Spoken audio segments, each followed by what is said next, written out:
अस्सलाम वालेकुम ख़वातीनो हज़रात, आपकी भरपूर तालियों में शायर शुमाल और जनूब, पाकिस्तान और हिंदुस्तान, शायर मल्लिक आ रहे हैं जनाब जुनैद साहिब।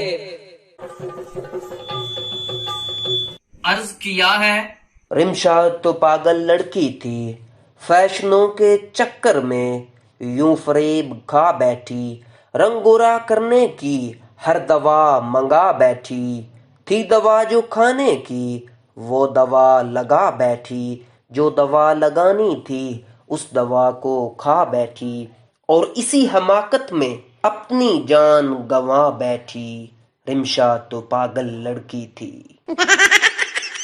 तकदीर है मगर किस्मत नहीं खुलती, फनी शायरी की वीडियोस बनाना चाहता हूँ मगर सब्सक्राइबर नहीं मिलते।